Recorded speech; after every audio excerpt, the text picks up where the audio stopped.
Ko ari ibintu bisanzwe barakoranye ariko burya ahanini abashaka umuntu mushyashya uje vuba. Ubwo rero nimuze dukorane dushyigikirane tugire ubumwe, turangwe n'ubumwe, ndakeka ibintu byacu byazatera imbere. Nk'uko bivuze muri iyi sinema muri iki kibuga kiri hano hanze,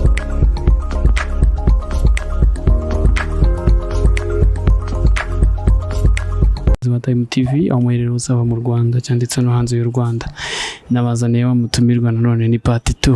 Namugore nk'uko mwamunsabye kuri Time TV nk'uko dusanzwe duhorana. Bro, meze gute? Meze neza cyane. TV barakoze cyakoze cyose abatarakubonye bakongera ukabibwira. Ni kibuganizo Sekaryongo. Sekaryongo, asa Sekaryongo. Ikintu wambajije abakunzi ba Time TV izina rya nyaryo ni iri. Nitwa Shyaka Aloys, nk'uko bisanzwe. Shyaka Aloys. Bita Shyaka Aloys mu buzima busanzwe. Iyi showbiz iki kibuga gifata gute sa hano hanze nk'abakunzi ba Time TV nk'uko bakunze bakwifuzaga, mumbwira iterambere ryawe ryageze nk'uko twagarukanye kuri Time TV, nyine bashaka kubagezaho byinshi. Kuri mikoro nta yes, iyi showbiz kabisa. Showbiz irimo ishyamba, irimo kuba badafashanya, irimo amashyari, ni ukuvuga ngo baraburamo ikintu cyitwa teamwork. Buri umwe yigira nyamwigendaho, buri wese ugasanga ashaka gukora ibintu bye. Mwagerageje tugafashanya bibatwaye iki? Nimba hari icyo nkurusha vayo ngufashe, nimba ngukeneyeho ubufasha bumpe dufashanye tuzamura. Nigeria igera ikintu twita teamwork.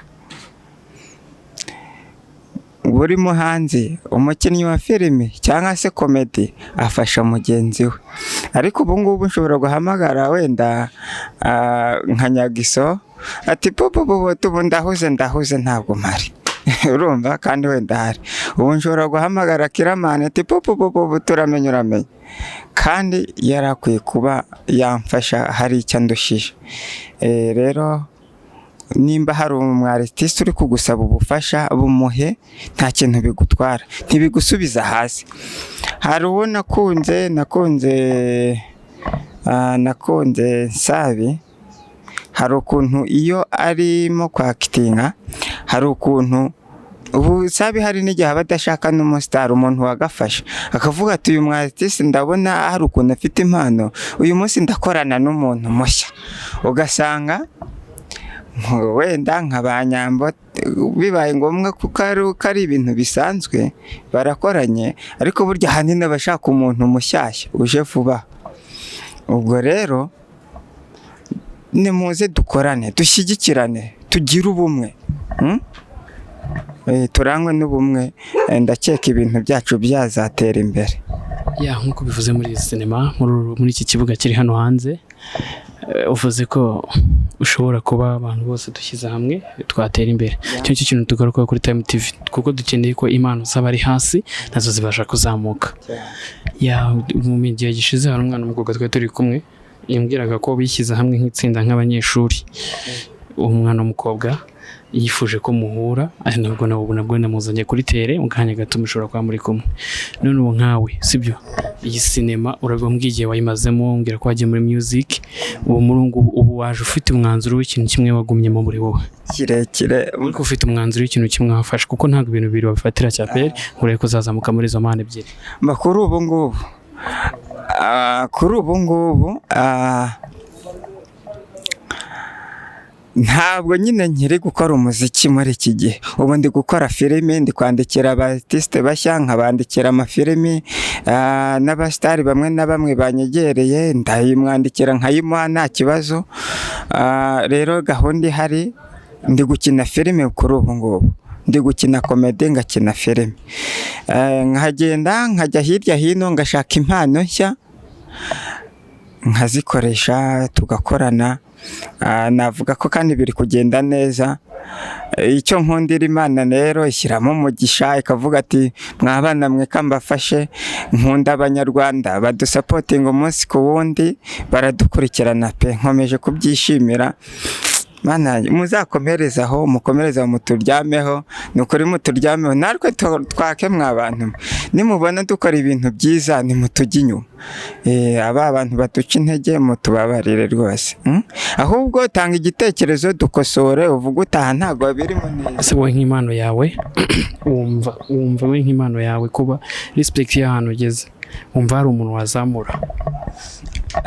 Kuri ubu ngubu hari abantu, nubwo nanjye sindazamuka pe, nanjye ndacyahinga ngo ndebe ko bizera, ariko ku muntu ngize ikintu ndusha nawe yaza nkamufasha nta kibazo. Nashobora kuba akeneye filime nkayimuha, ashobora kuba akeneye komedi nkayimuha, ashobora kuba yifuza gukina mu rukundo nyakuri cyangwa se kutujoyininga mu bagize Sekaryongo Empire.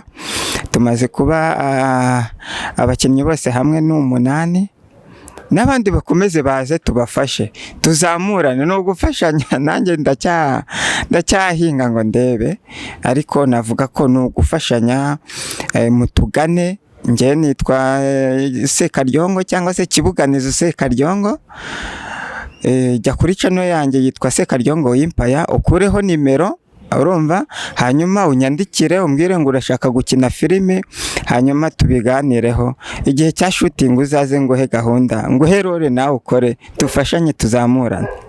Sekaryongo nk'uko uri kubivuga, muri sinema umazemo igihe kinini cyane kandi ufite naho umaze kwigeza.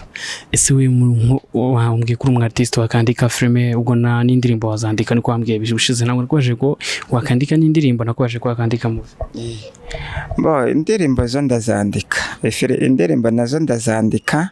Nuko ubu ngubu ndi kwibanda cyane nyine kuri filime, nkibanda kuri komedi. N'indirimbo ndazandika ku muhanzi ukeneye ko mwandikira indirimbo, ni karibu cyane.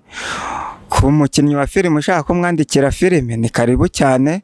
Ushaka ko mwandikira komedi, ni karibu cyane. Nge ndahari. Jya kuri Sekaryongo Empire, jya fata telefone yawe ujye kuri YouTube wandikemo Sekaryongo Empire, hariho nimero ya WhatsApp, hanyuma uhita unyandikira tuvugana ibindi. Abashaka ko tubamamariza nabo ni karibu cyane, hariho nimero ya MTN niyo uhamagara nkagufasha.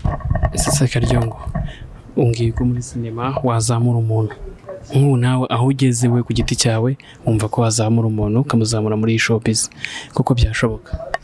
Birashoboka cyane kuba yaza, namufasha aho ngejeje njyewe, wenda nkaba nahamagara nk'abandi dore uyu muntu ni talented, ndi mumufashe nk'uko nanjye bamfasha nta kiguzi.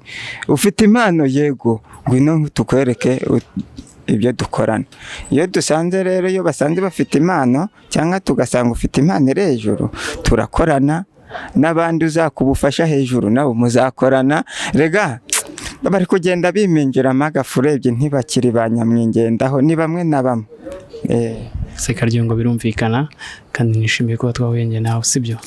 Mwagira ikintu ubwira akunze kuri Time TV mu muntu twagaruye? Mwakoze cyane kongera kuntumira, bivuze ngo abafana cyangwa se abakunzi bifuje ko nakongera kugaruka muri Time Show. Mukita ngo Time TV Show. Okay. Yes, abakunzi rero bifuje ko nagaruka, mwarakoze cyane kandi nanjye nishimiye kugaruka ahangaha. Nimba hari icyo bambaza murakimbaza, yaba abakunzi barandika muri comment bambaze, yaba namwe murambaza, nta kibazo, nge ndi tayari cyane. Sekaryongo, reka tugushimire kandi bagukorere subscribe and share and comment, n'abakurikirana Time TV aho muri hose, mukomeze murebe ibiganiro byacu byo kuzamura impano z'abantu zitarazamuka ngo zigere hejuru. Dushaka kuzaminiza tukazigeza hejuru, kandi nabwo natwe tubishimira Imana. Sekaryongo, bakorere subscribe and share and comment kuri Time TV aho baherereye hose, aba mu Rwanda ndetse no hanze y'u Rwanda. Kuri mikoro bari kumwe na Imistone. Ciao.